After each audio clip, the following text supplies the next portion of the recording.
Unfinished art is beautiful, not because it is unfinished, but because of the complete state that it is in at that moment in time.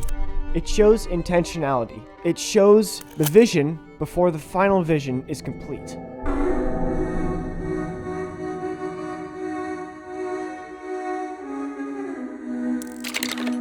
Beauty in realization. What I mean by realization is there comes a point in every artist's journey while creating a work where they take a step back during the middle of it and they say, oh yeah, it's all coming together. Take building a Lego set for the first time as an example. We all had that point in time where we're building the Lego set and we can start to see the silhouette of what it's going to become, what it could be. And this excites us. It gives us a hope. It keeps us going. But in the meantime, it's already beautiful in the state that it is. The other side of unfinished art is the visual side. Unfinished work is the culmination of line, shape, space, and sometimes color, not always though, working together to create something that still looks beautiful, even though it's maybe not the full version of what the artist intended. Take a look at the image of the second Death Star. Now, take a look at the image of the first Death Star. What do you notice? Well, the first Death Star, that's no moon, looks complete, but I would argue that the second Death Star looks more visually appealing. I've always thought so ever since I was a really young kid. Let me know if you think that. The people on my Instagram didn't really agree with me at all, but you know, I mean, to each their own. But with the second Death Star, there's more going on in the frame. It tells a bigger story of the finished form. It tells you how it got to be the way that it is.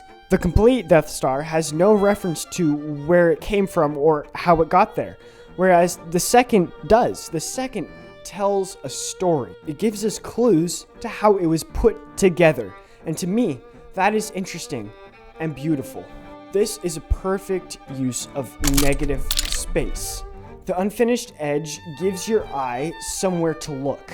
It also gives your brain more to think about. Think about it. You come up to a plate and you think, oh, it's a plate. It's circular or square if you're different, I guess. But if you look at a broken plate, I would argue that broken plate is a little bit more interesting because it's not its final form. And you look at that and you go, hey, wait a minute. There's something different about that. It engages your brain. Like this art piece that I made. We notice that David's head is halfway missing. And so we wonder, okay, why is that missing? Why is it like that? Unfinished work gives you a story. It gives you something to think about. Whereas a completed object, you know, it looks like a head or it looks like a plate.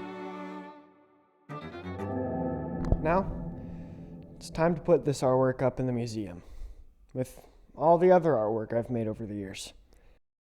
But there's still one more example I'd like to share. And that is ourselves.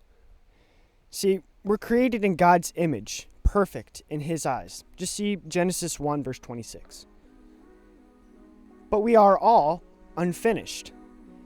I would be a hypocrite if I didn't tell you that I am unfinished and even broken. But there's hope, redeeming love and grace. His redeeming love and grace. That's what makes us complete. A future, I'd say. It looks good there.